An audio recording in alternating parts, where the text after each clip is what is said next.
In the annals of time, riding social forces as they crest and crash onto the shores of history, some would-be heroes stumble but manage to recover their breath. Others are reduced to the flotsam and jetsam of nostalgia. These others are our subjects. They are the vanquished.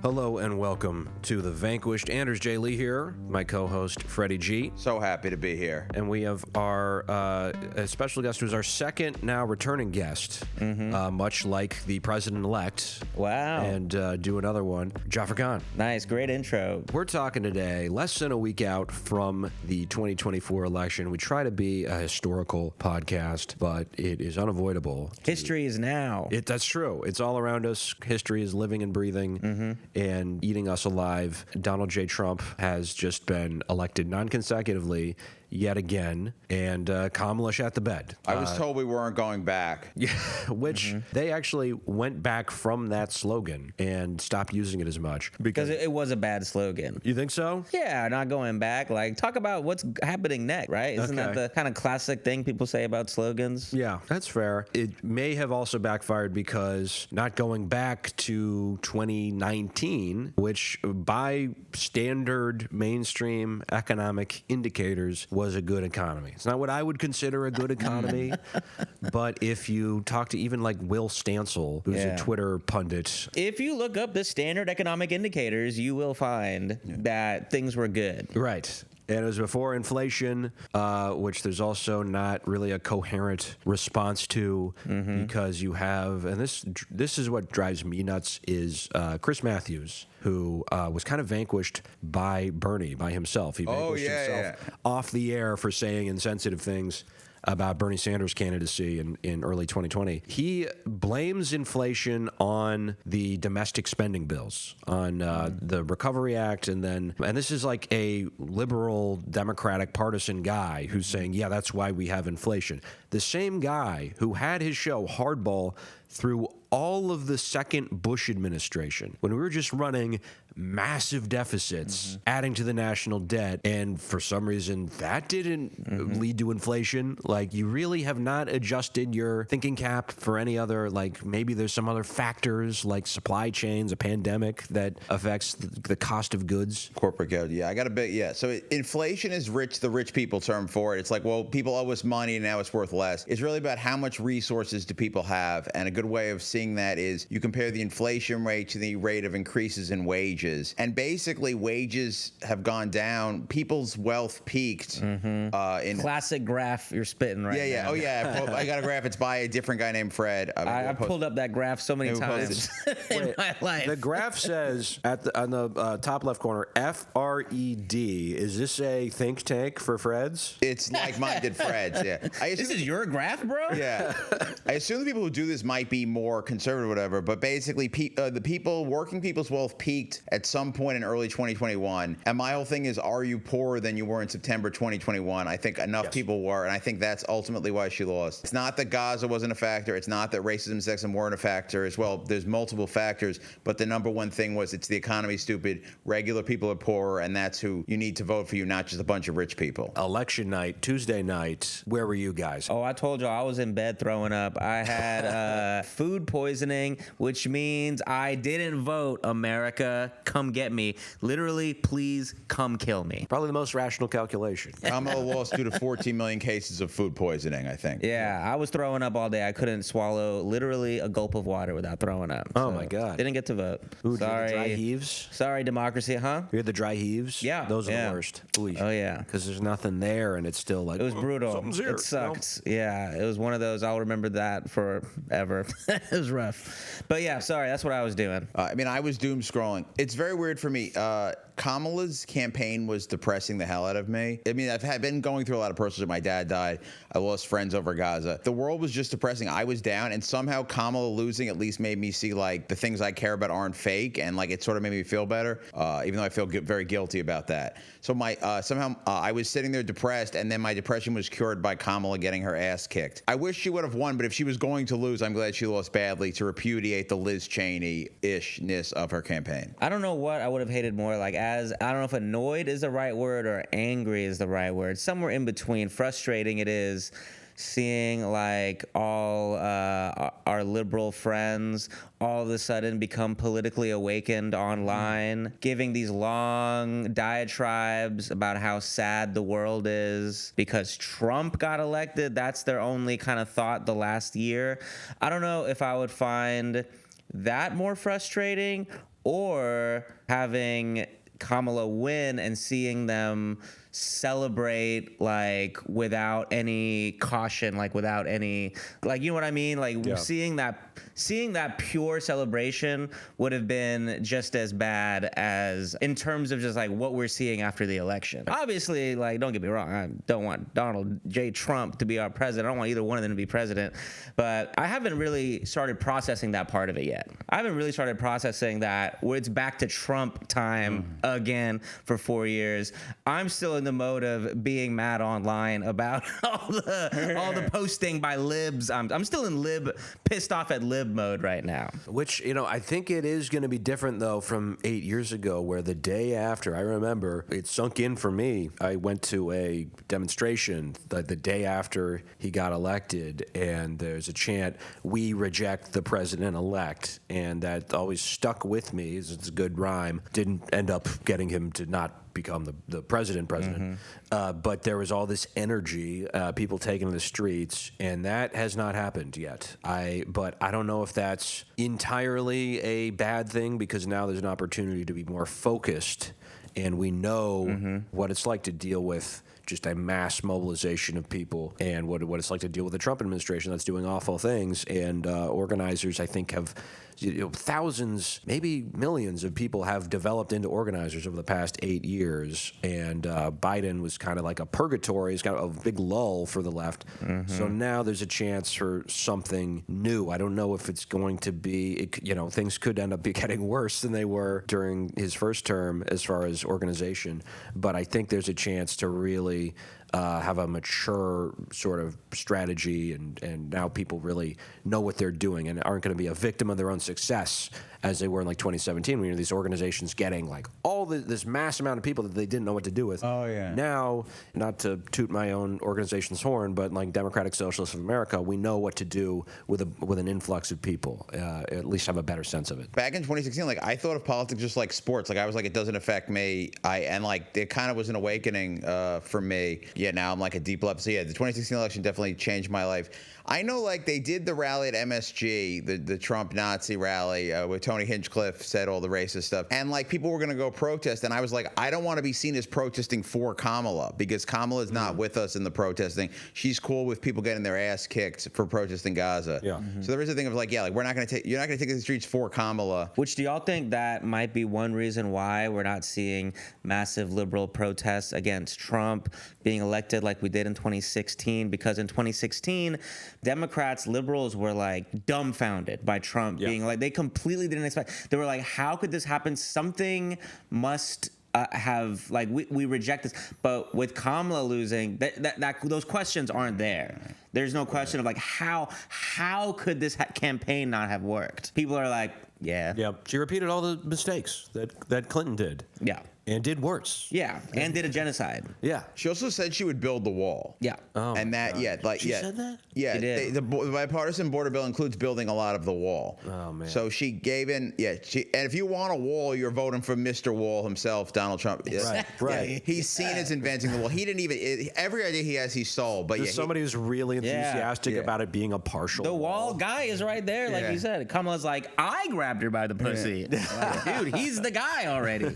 Come up with your your own thing. I was doing this joke that she was gonna on stage, and she was gonna build a wall out of recycled material. I'm gonna build a wall that is so woke. It could have had like diverse artists painting murals on the wall saying "Do not come." Well, the wall, I didn't hear him talking about this time, really. He was talking about the border, but in 2015, 2016, that was his main thing, was the wall, and he said there's going to be a door in the wall, and it's going to be a beautiful wall. That's an interesting point. You're right. I didn't notice that. Now he's focusing on deportation. Right, which is, in a way, maybe worse. I don't know. It is worse. It's more of a reality because the wall doesn't really. I mean, that's what we were kind of all making fun of. Like the wall, you could have a ladder. Yeah. But deportation, they can fucking deport you. Right. It's much more Nazi. Also, you can't build one contiguous 1,000-mile wall. There's all kinds of logistical things. It's just about making more fences. But deportation is lit right at people's lives. Yeah. There's obviously a lot of postmortems. Predictably, the Democratic Party's punditocracy is trying to blame this on the left and saying they need to remove themselves even more from pro-Palestine protesters, trans people. But I don't know if that's going to stand up to as much scrutiny. I'm very curious as to who the next DNC chair is. Keith Ellison appears to be looking at it, which in 2016, 2017, he ran for it and came very close. And we could have had a much, much different Democratic Party. Keith Ellison, progressive from Minnesota. But so I think now there's a possibility that they actually start doing all the stuff they should have done in 2017, the Democratic Party, but that might be too little too late. First of all, trans people deserve complete solidarity. Very few people are voting based on trans people who aren't trans, and if they are, they're an insane person who is definitely voting for Trump the whole time. Yes, they are the caricature of a Trump supporter. Yeah, but he did have that ad, though, that was Kamala is for they, them. And I remember seeing that and thinking, like, I think he has something here, maybe. Oh, no. Because, it was about very obscure stories about people getting transition surgery in prison, and it's financed by tax dollars, and Harris just did not have any response to it. Her response was, "I will follow the law." If they want to be the people who want transitions, they're getting it in prison. Basically, that's what it's happened a couple of times. Yeah. According to, I'd have to check out the individual cases, but there's nothing wrong with that. Of course, I remember actually Jill Stein being asked about this in 2012, and I remember thinking, like, how is she going to respond to that one? Because that's that could be a dicey topic for a lot of people. And she said, what happens is between that patient and the patient's doctor. And the rest is nobody else's business.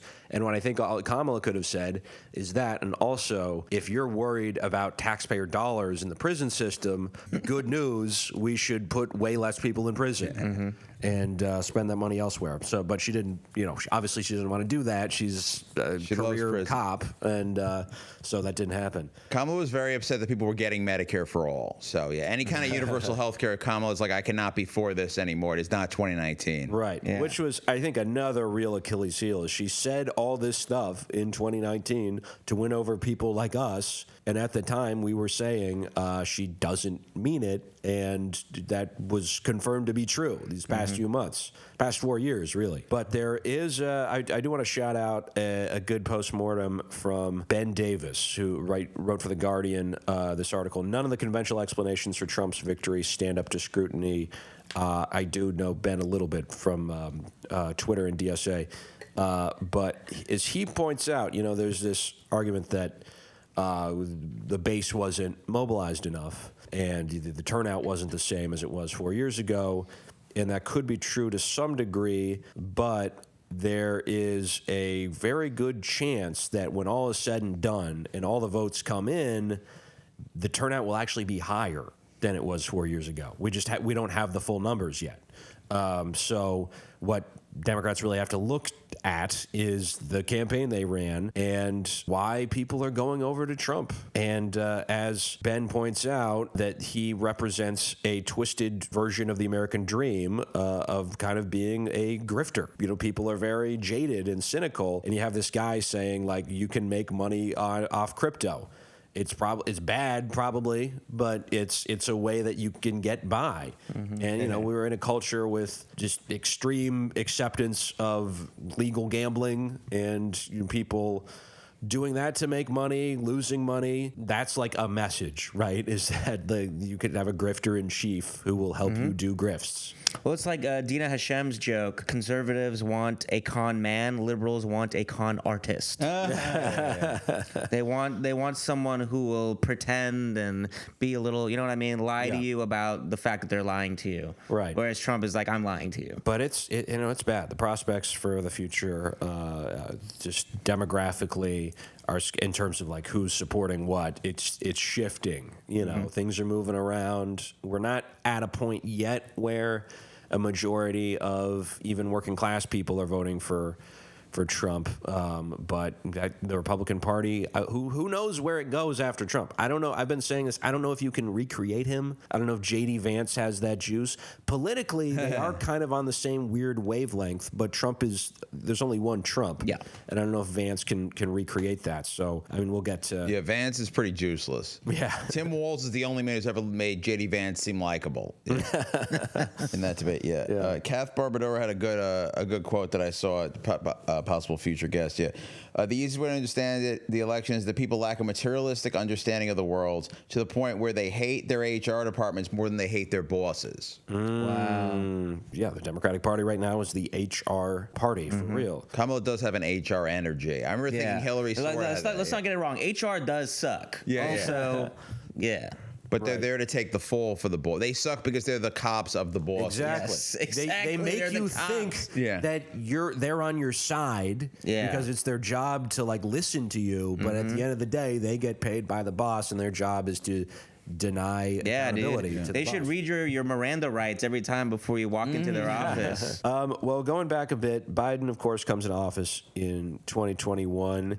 And there's kind of a honeymoon period. He's popular at first because of the American Rescue Act, which was a rare moment in the 21st century where there's actually welfare spending happening at a large rate. And I think this is the real flaw of his economic policy. That all just kind of petered out. And maybe that's not 100% on him, but I think you could at least take the case to the American people that, hey, you like those benefits that you got for these few months? Well, call your senator, call your representative, tell them you want them to be continued. And he didn't really do that because for most of his career, he's been an austerian. And this very brief moment where, I mean, similar with 2009 when they came in, and it was significantly bigger than 2009, but very quickly they pivoted to let's do something about the deficit in the Obama administration, which is the same thing they did with the Biden administration. They do the child tax credit. They're giving money to low-income families. They cut child poverty in half, and then they let Manchin stop renewing it, so they then double child poverty, so it goes back to where it was. After they told us how they cut it in half, that's definitely a hurt. And they don't let American Rescue Act is a reconciliation bill, so it's got to be stuff that affects the budget. The parliamentarian rules that they can't include a minimum wage increase. All they have to do is fire the parliamentarian and they can do it. I know this stuff's wonky and boring. They don't do that. They don't increase the minimum wage. It still hasn't been increased since Ted Kennedy died because he's the only guy who ever cared about that, I guess. And they could have raised the minimum wage then, and they could have said, if you vote for us again, we're going to raise it again. And that's the kind of thing that would help people with these economic. Maybe they wouldn't have won the election single-handedly, but that's the kind of thing that would be helping their case a lot. I mean, the first thing Biden did was take away our pandemic checks. And just tell optically, why the fuck would you do that? You know what I mean? Like, I get it was the pandemic checks. We're coming out of the pandemic now. But, like, why the fuck would that be your first thing that people link to you? Right. I was saying, in that runoff in Georgia that was going to give the Democrats a majority, which I have to question whether they actually wanted that, judging on how they governed. But they were saying you got to vote for this twofer in Georgia for the Senate because you're going to get $2,000. And what they didn't say is that's $2,000 in two separate checks, one of which everyone's already gotten. We'd already gotten 600, so we got 1,400. Yeah, it feels like they took out the taxes on that check. Yeah. Yeah, and that's a big thing also. Yeah, I didn't read it down, but like around May 2021, they basically said like, you're vaccinated, stop masking, we'll never speak of COVID again.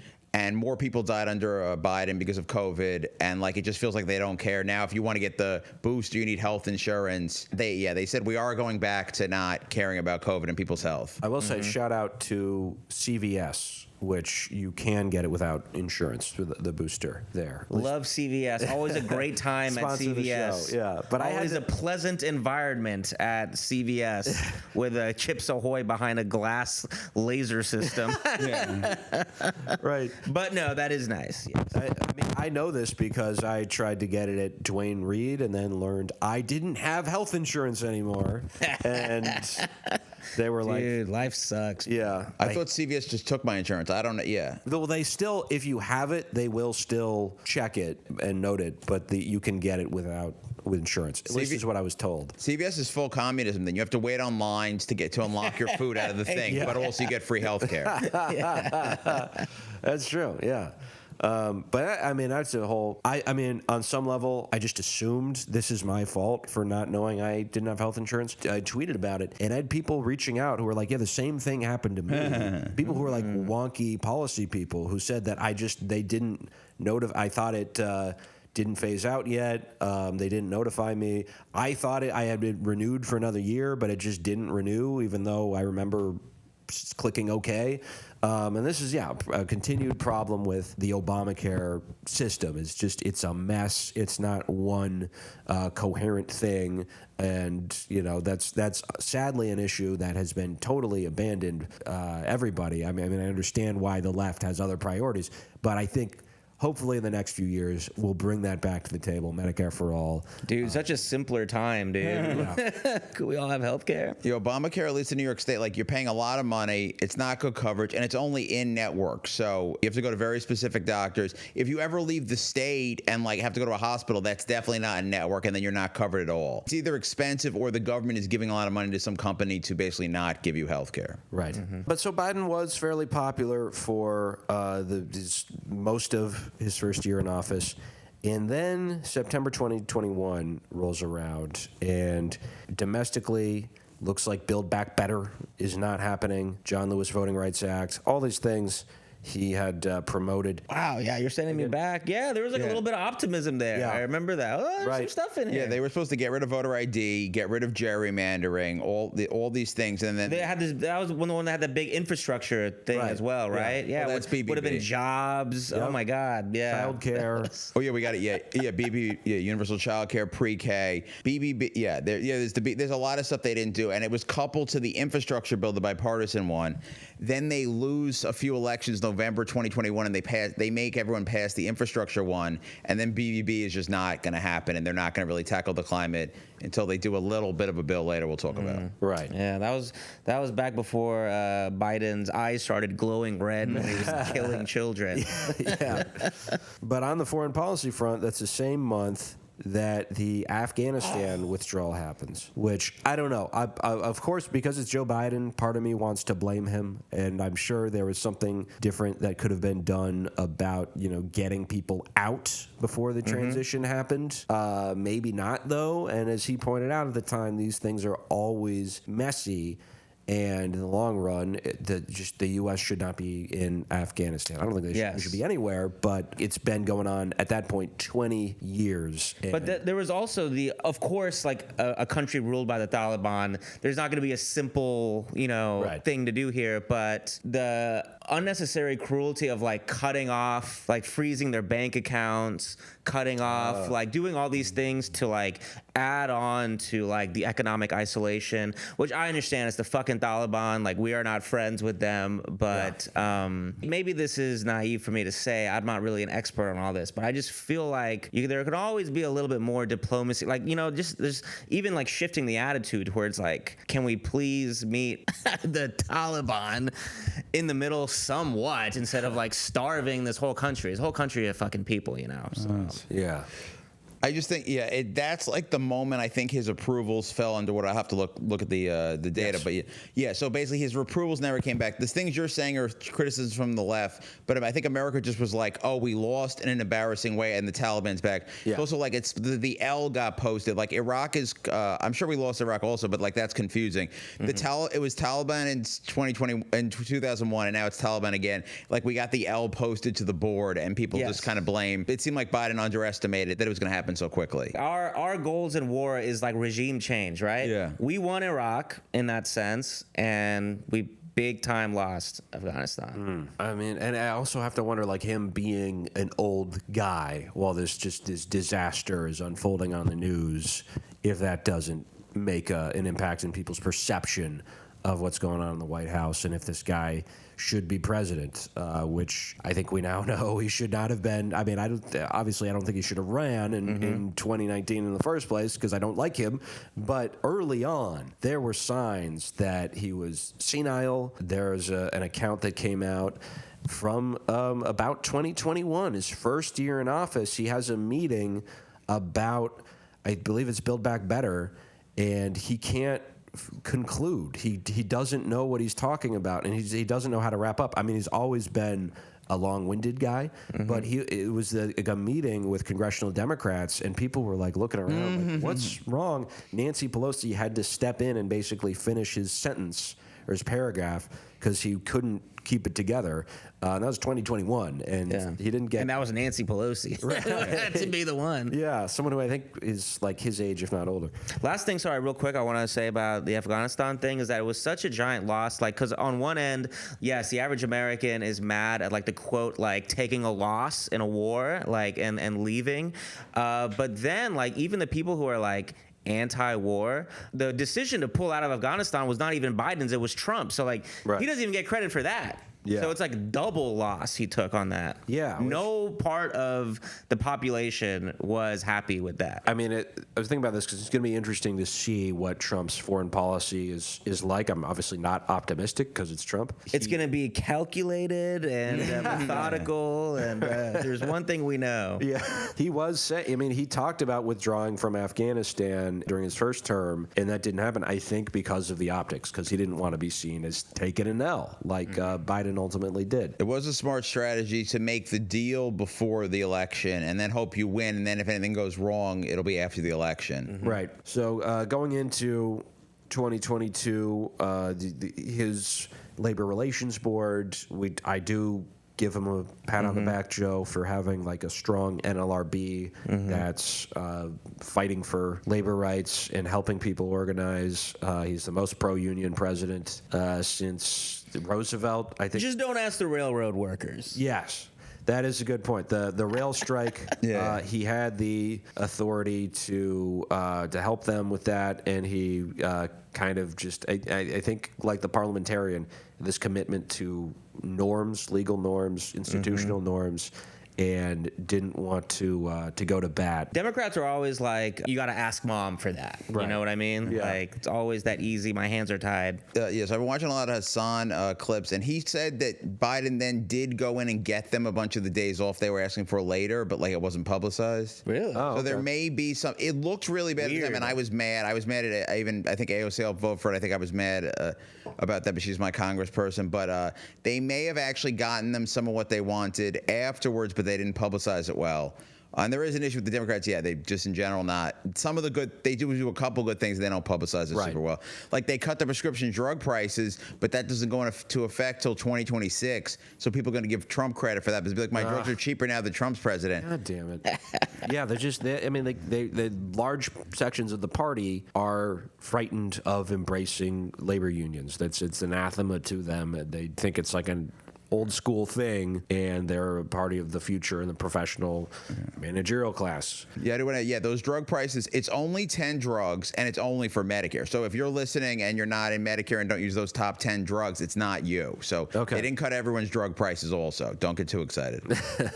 So the Inflation Reduction Act does happen in 22. That is, Joe Manchin finally comes around, and I think he's tired of being scolded, feeling like the bad guy because he sank the BBB. So he comes to the table and they work out this thing, a lot of tax credits for, when renewable energy, other stuff. I mean, it's kind of a weird irony that it's called the Inflation Reduction Act. I mean, as Bernie pointed out, this really won't impact inflation one way or the other, but they just were so scared of inflation at that time that they thought it would be effective branding.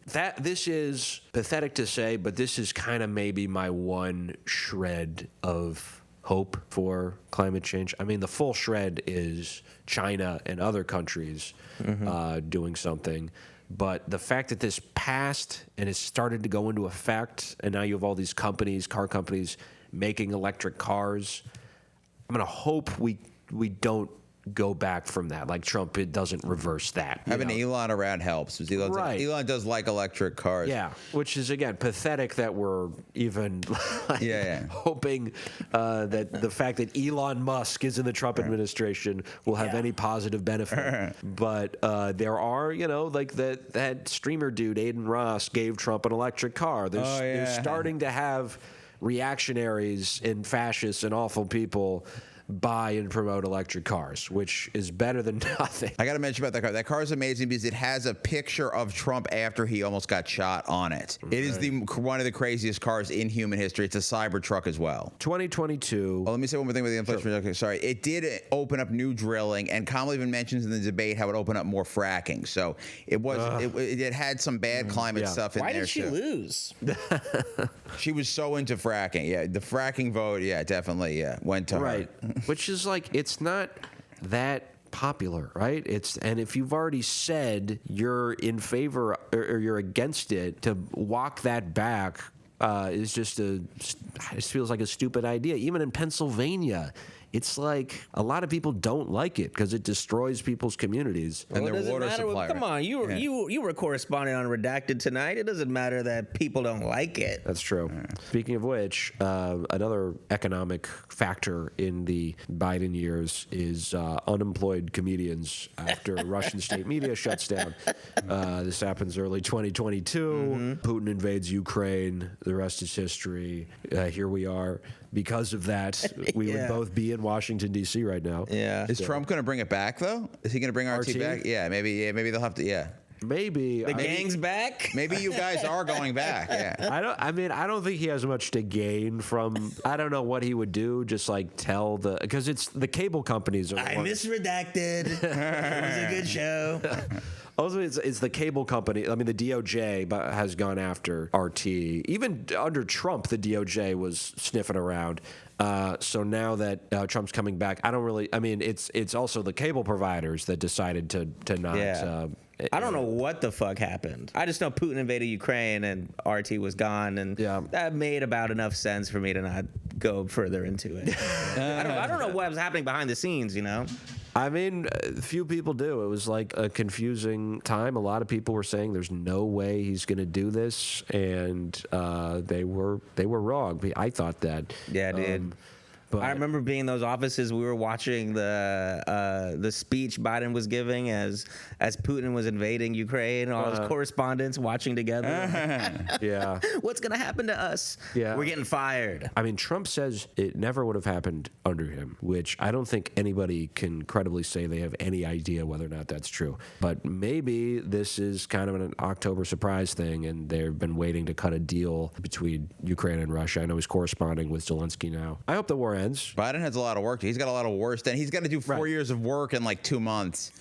Yeah. And he only has the mental capacity to work like 4 hours a day or whatever. But see, this is an optics thing too, because you have a war breaking out in Europe and eventually another one in the Middle East. And under Trump, obviously, everything was awful around the world, as anywhere the American empire touched. But there weren't the new wars. And he didn't start. Yes, he didn't start a new war of killing brown people. And that's why Cheney went with Biden Kamala. Yeah, right. But by 2022 November, it's the common wisdom is that the Republicans are going to win the House and Senate because that's just historically what the trend is. Whoever the incumbent president is. because the midterms don't go well for their party. And this is why a lot of people thought Kamala was going to win. Kind of why I thought she was going to win too, because all those predictions were wrong. The Democrats did quite well, and now it's kind of confusing as to why that was. I don't really know, but I think there was a moment there where people didn't want to go back, and they saw the Republicans as being attached to Trump and his craziness, and the quote unquote border crisis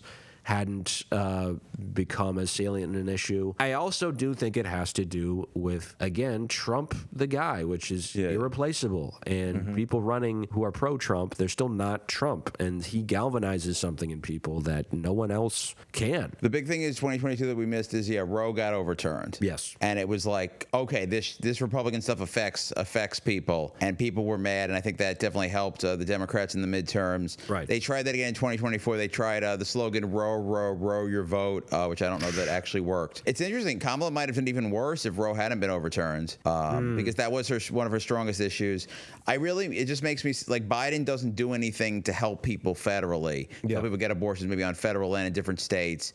And then Kamala's appearing in the campaign with her and Oprah interviewing a woman whose family member died because they couldn't get an abortion. And it's like, well, they died under Biden. Why didn't Biden help them? Like, don't just use them for campaign props. Yeah. It really upset me. I do think it's kind of a double-edged sword, because it does galvanize people against Republicans, especially for these ballot questions where you have Republicans voting to uphold abortion rights. Yeah, but it reminds everyone of how fucking big losers Democrats are. Because the president is a Democrat and pro-choice, and it's under him that the right gets rolled back. That's also very demoralizing and makes people think it's not worth voting for at least that guy or his successor to be the president. If we're going to not have abortion either way, then let's, I guess, just vote at the state and local level. Yeah, so Biden in the campaign had talked about maybe packing the court or considering it. So what he does is his favorite move.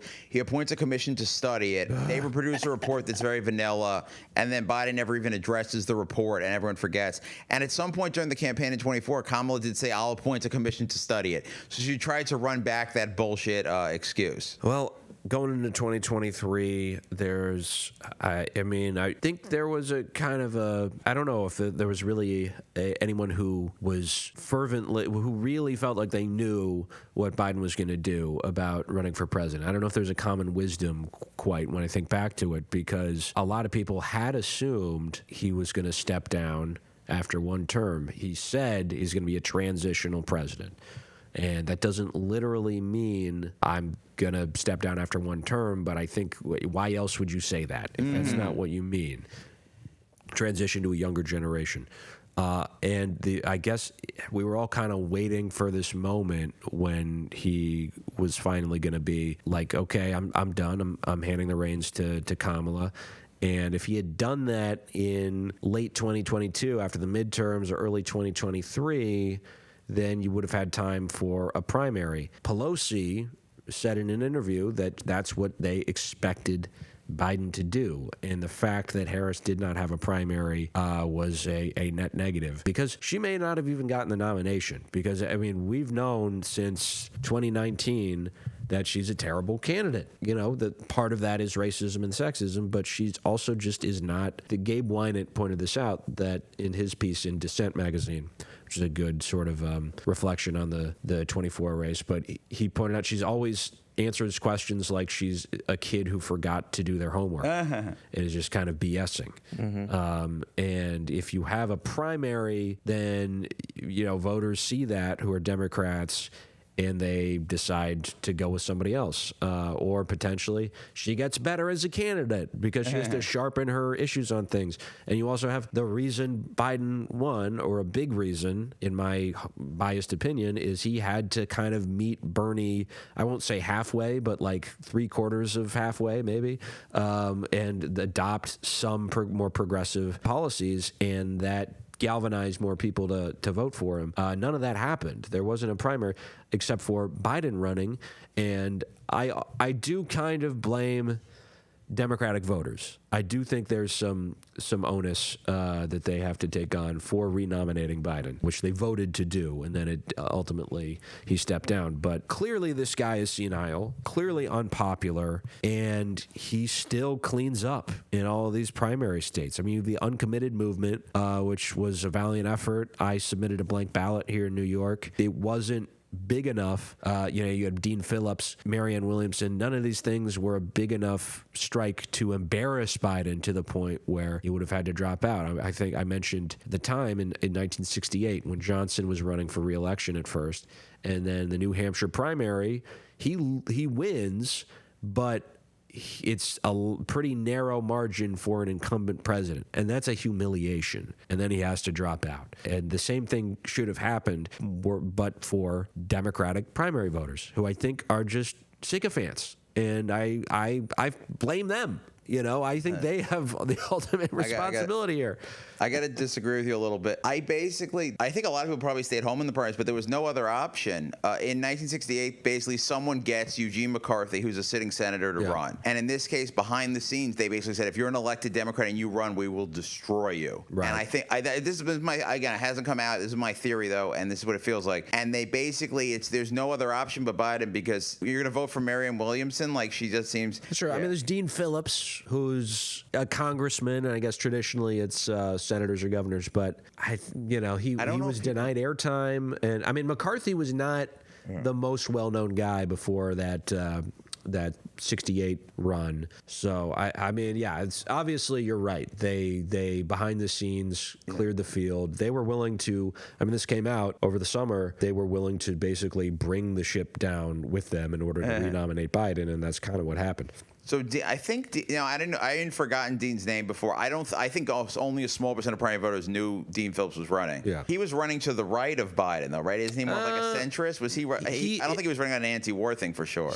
Not really. I mean, he has been a centrist in Congress. He did say he was for Medicare for all, so he's kind of trying to get that progressive vote, but he would go on these progressive talk shows because that's who wanted Biden to step aside or to be challenged, and he wasn't really, they would get caught up in kind of the anti-Semitism debate. I don't know if he was as bad as Biden on Palestine, but he was at least kind of repeating the idea that the protests are anti-Semitic, etc. Yeah, and they kind of basically pushed everybody out of the primary, like I said, early 2023, because Biden says he's running again, and then everyone's no one else is there, and then a 10-7 happens, and then there's nobody there to kind of hold him accountable. Yeah, and that it's over a year now since it began, and that's I think another very demoralizing thing for people who don't like Trump,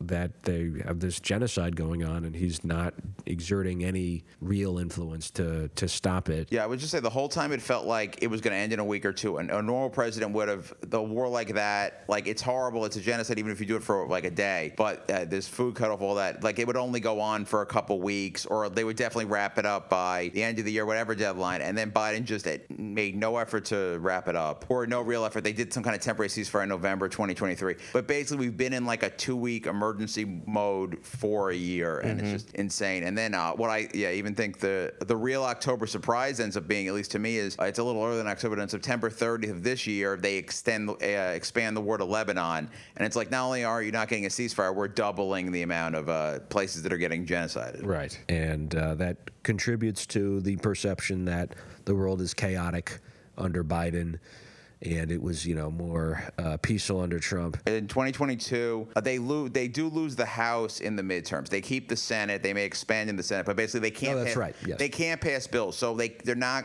They didn't help you much economically, and then their ability to is quite limited because it's a GOP House. Also, Trump does finally get indicted in 2023, but and you guys may disagree. Maybe I'm a little more lib on this than you, but Trump, we had the phone call with Georgia with him trying to rig it. There's the documentation. There's all these cases. Biden hires Merrick Garland, who kind of slow plays everything, and they don't indict Trump in the first couple of years, and they set it up where the only way he's not going to jail, the only way to get him in jail is to vote against him in 24. And and they left it up to the voters, and it did not work out. A lot of people just, were willing to look the other way on illegal behavior. Yeah. And now you have this kind of weird cognitive dissonance where the same people who are just saying this is an existential election, democracy's on the ballot, we're going to move towards fascism, are now, Biden and Harris are both kind of like, it's going to be okay.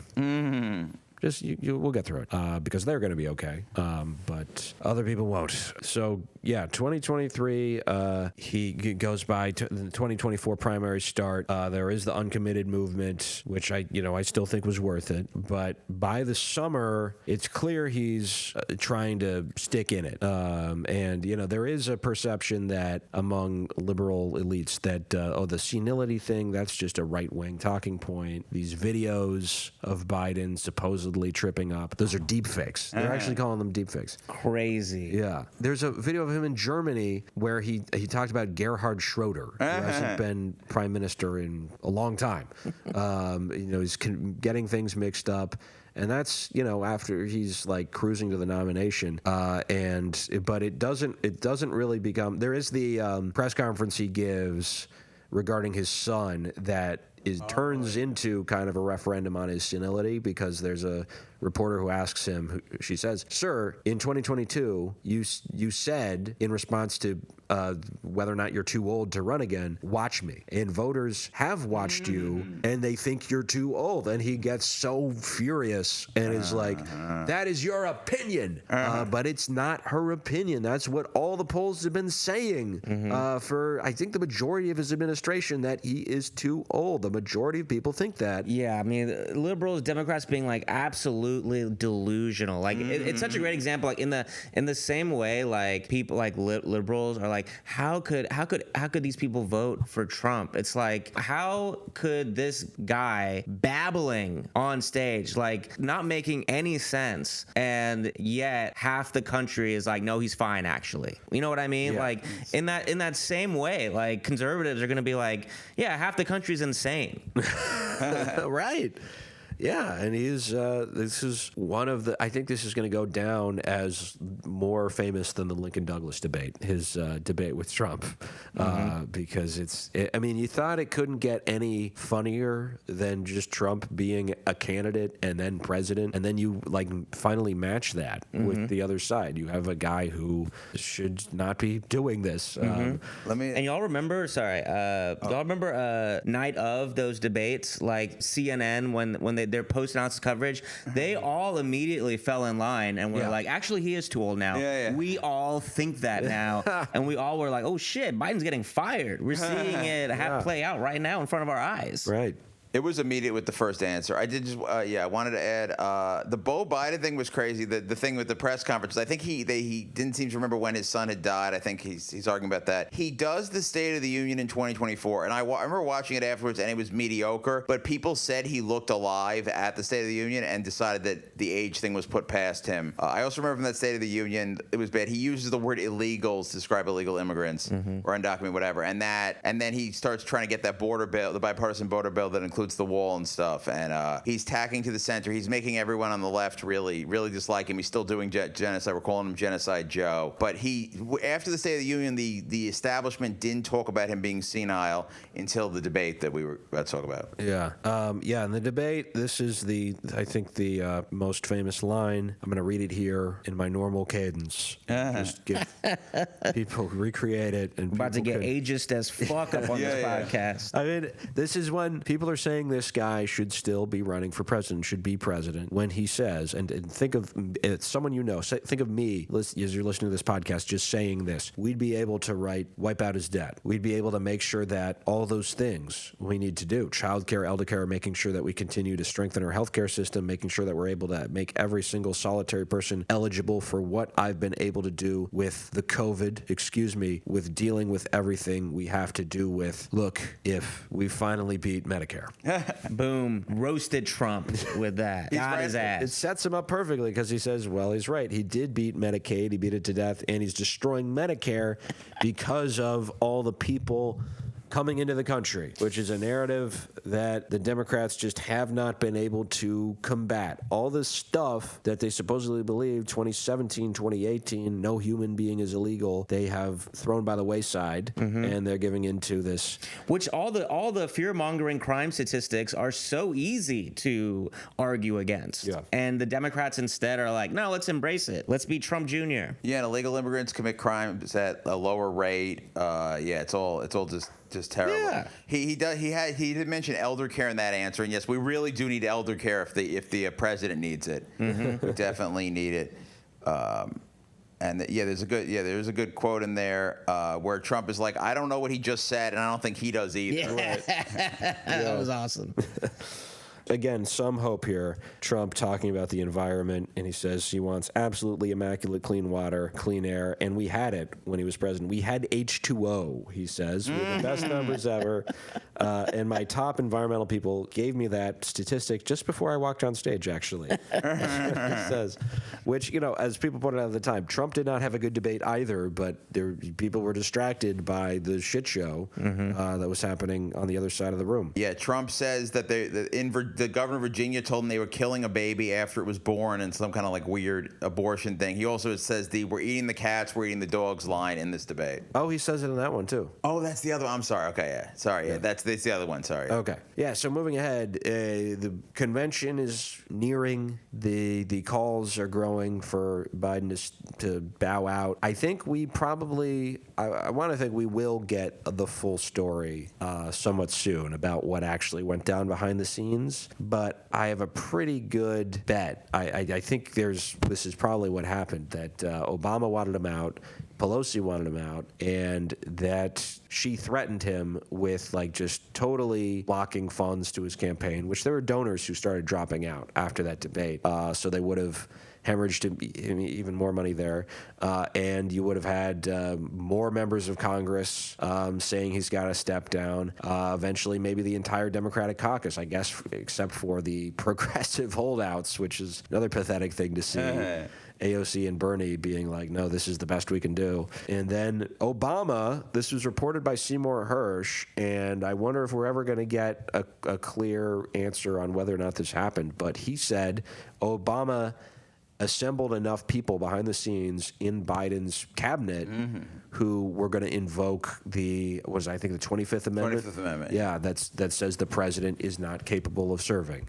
And so he said to him, we can do this the easy way or the hard way. You can bow out now, or I'm going to get people to trigger this, and you won't even be able to finish this term.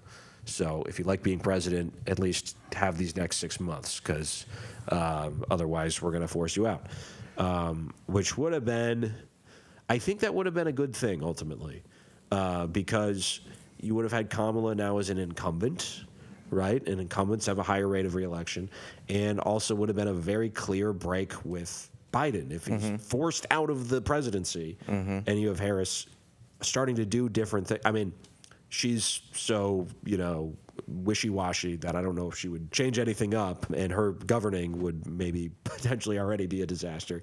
But that's at least a better message, is that not only am I not Joe Biden, but I helped remove him from office. Yeah, if she could have come in and stopped the war in Gaza and canceled some student debt or something, that would have been maybe enough momentum to ride her in there. It is just terrible that he probably is mentally incapable, and he's been president for the past 6 months, and maybe that's part of why the war in Gaza has just been escalated. It's like more of a regional President war. now. Yeah. Isn't it crazy?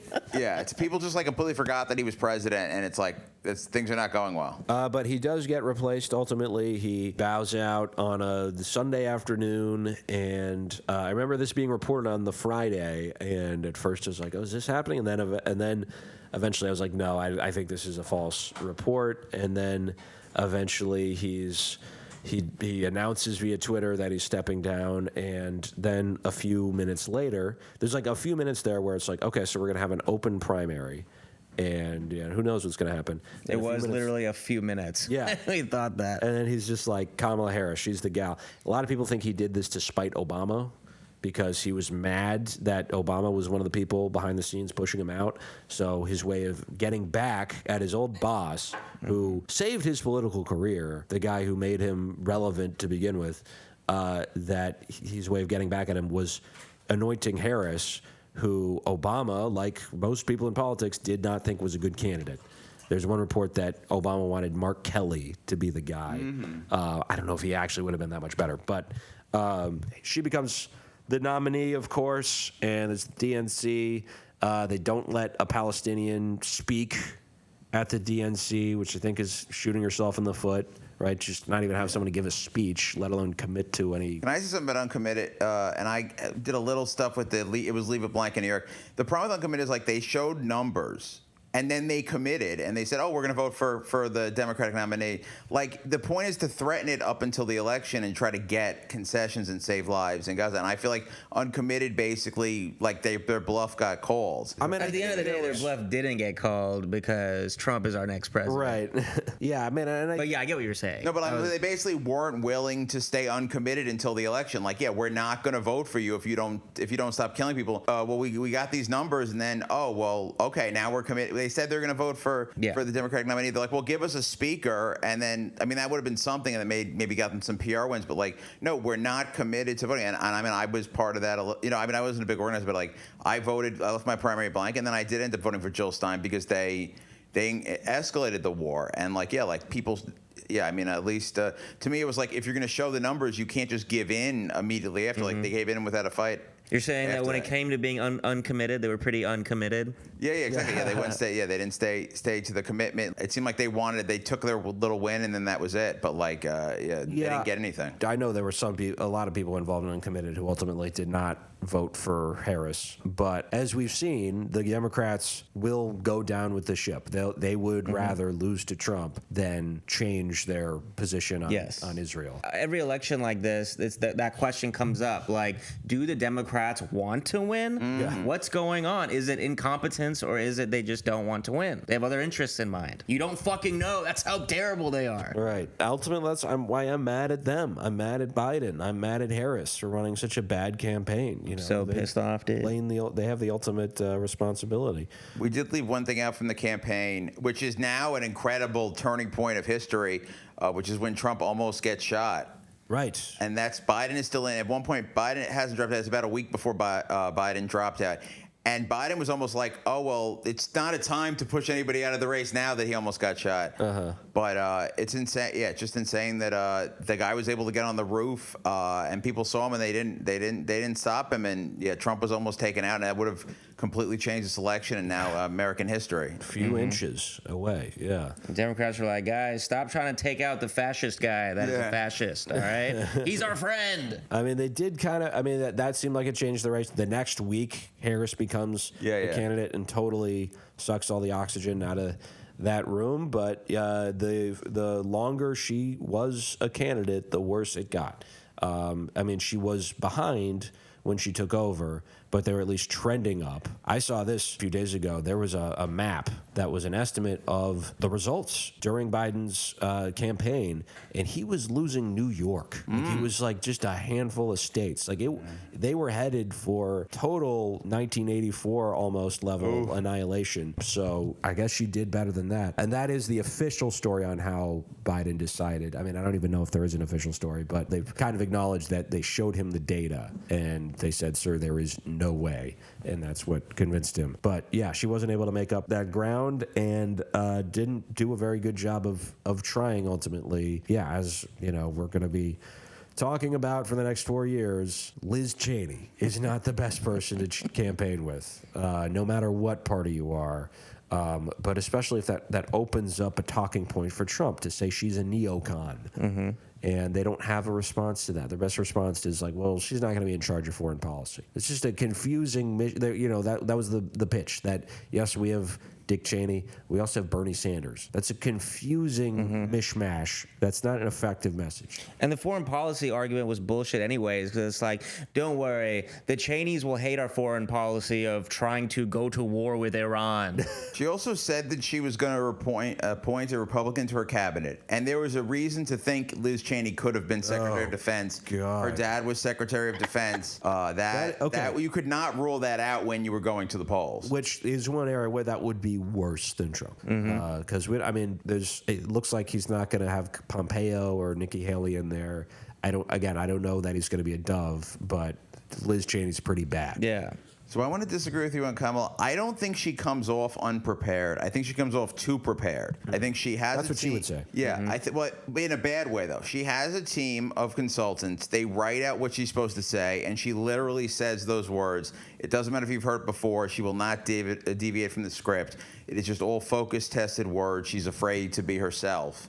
Well, I think y'all are both correct. I think mostly that's what you get, but there were definitely like some big moments where she fumbled having an answer to a question, like when they asked her about inflation, and she had like nothing. She had nothing to say, and so I think y'all are both correct in this. She sucks in both ways. I agree how it can both be right. Yeah, It seems. I think the vibe is that she's unprepared.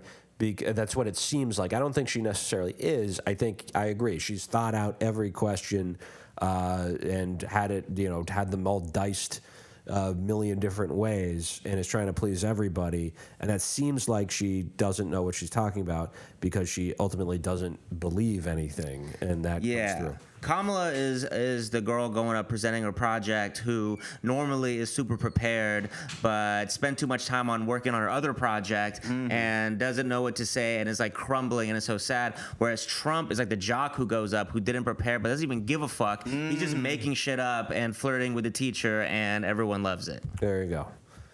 Yeah, but she did win the debate, which is, I think, testament to how debates may not actually matter that much. I mean, and this is what Alan Lichtman said, who's the guy who's predicted a bunch of presidential elections. He's the 13 keys to the presidency. He says debates don't matter. Did he predict this one?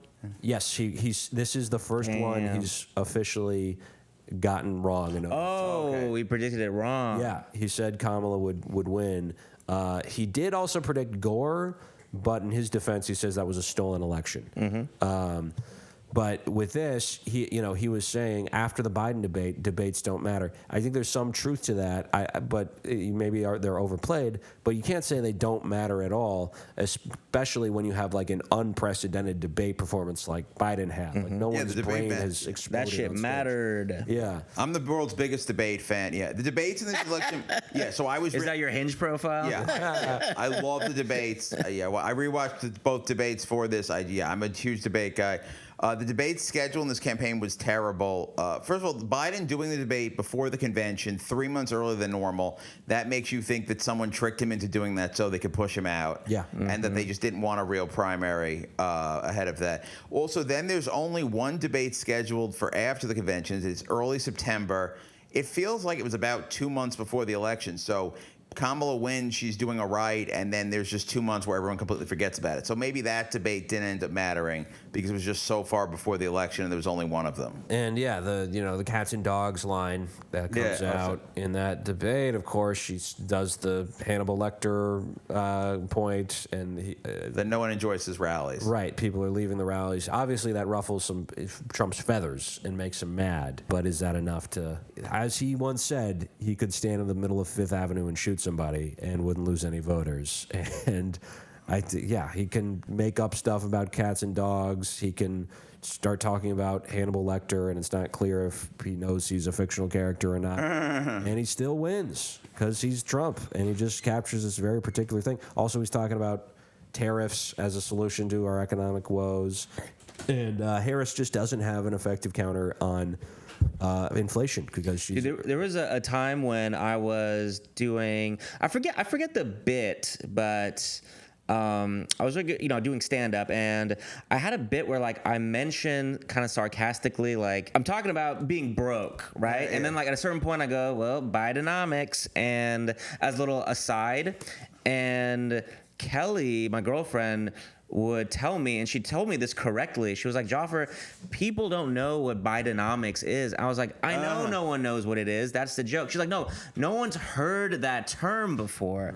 And I was like, damn, I think you're right. Like, it's so far beyond like successfully like conveying what Biden economic policy was. it wasn't even like people weren't even fucking hearing it. People never heard the term before. That is how like divorce. Because I saw somewhere that like one of the demographics that voted overwhelmingly for Trump were people who reported anxiety about the economy, and so Trump was like saying all this tariff stuff, and there's all these like, you know, hilarious clips of Trump supporters like not knowing how tariffs work, but like at least they know what Trump's economic plan is, and they haven't even heard the term Bidenomics. Yeah, and the tariffs, Kamala, I don't think she makes it effective, but she basically says it's going to function like a national sales tax, which is the Republican dream tax policy. No income tax, and just do it sales tax on the nation. Yeah, so one thing is, so he mentions the cats and the dogs in the debate. This is his lowest moment. She pivots off of that to saying that the Cheneys support her. And it's almost like the entire campaign in a nutshell. He says, she baits him. He says cats and dogs. He's like off the rails. And she's like, I got Liz Cheney. And then blows it. Like, it's crazy. God. I think another real factor for Trump, something that helped him win, is the RFK Jr. endorsement, because he was polling pretty well for a third party and decided to drop out and endorse Trump. He was on the ballot in a lot of places still, and he was like crying about how they wouldn't take him off, even though he wanted to be. But Trump's coalition is industrial, people from industrial communities where jobs have left. It's also, of course, the regular, Republican sector of the bourgeoisie, and just cranks, just crazy people who believe crazy things, and he validates them. And that's in a very effective coalition, and he's gaining among other coalitions too, or at least one with increased support among people in places like New York City, people of color. It's not looking good for just any semblance of progressive America. But RFK, I think, was a real boon to him. The fact that he endorsed him. He did still get, though, right now he's like neck and neck with Jill Stein for third place. They're both at around 0.5% of the vote. She's ahead a little bit as of recording. But that was, I mean, liberals were ready for that to be a factor as well. Jill Stein, third party candidates. But as became clear on election night, even if Harris had gotten all of Stein's votes, based on what we know now, in a place like Michigan, Trump still would have won. And RFK's votes as well, right? I saw that as well. I think so, yeah. I didn't like look into it too much, but I saw that point repeated a lot, that even if she got all the third party votes. Yeah. Yeah, and I was always saying RFK was running because he thought Trump gave us too much health care. One problem with Jill Stein is, like, she's the woman who was in who people thought was probably incorrectly was a spoiler in 2016.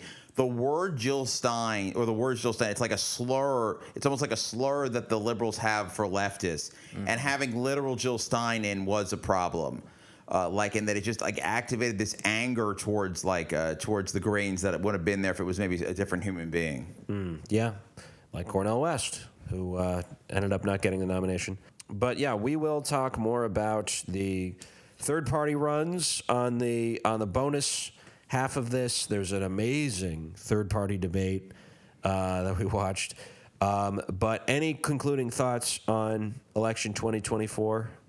I have one kind of note of optimism that might also make people mad, and that is because this is a show about presidential politics, but understandably, a lot of people who are like Bernie supporters are just totally like burned, no pun intended, burned out from caring about that stuff, and I understand that, and I think that is a rational calculation.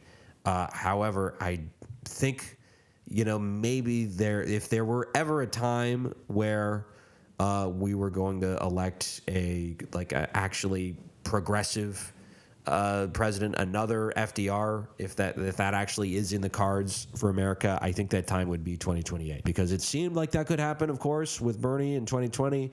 It ultimately didn't, and I think a prime reason for that was the fear of Trump. Trump was an incumbent. The main preoccupation was defeating Trump. But so now that we're nearing a post-Trump future, that opens up the possibilities felt a lot more real if you were on the left when Trump was elected the first time.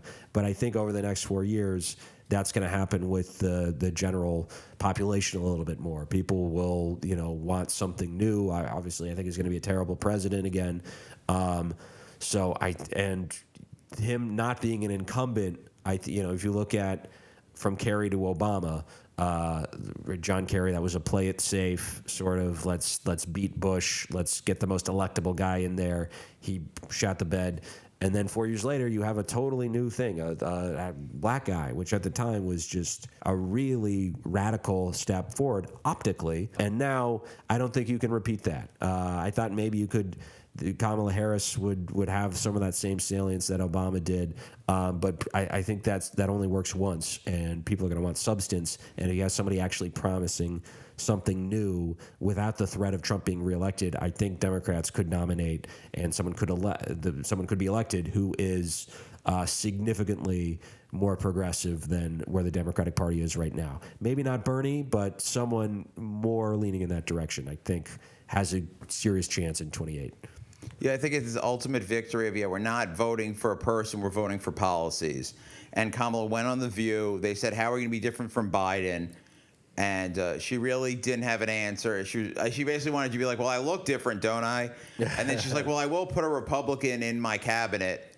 And that was not what people wanted to hear. And thank God, because, the Democrats embracing Liz Cheney and those policies and the border policies and all the worst policies was not going to be good for anybody. Well, thanks for coming back on, Jaffer. Thanks for having me. I had a great time. I love y'all's show. Where can people find you and your stuff? Jaffer Khan on Instagram, TikTok. I make videos that are funny, and I do stand up in New York. I am at Anders Lee here on social media. Check us out on social media as well, at Vanquished Pod, patreon.com/thevanquished. Oh, at Orange Freddy G. Check me out. So a lot of stuff on the socials. We're dropping a bunch of video clips too. Check Jaffer out. No matter how upset you are about what's going on in politics, Jaffer goes so much harder, and it's just very cathartic to see what's in his stories.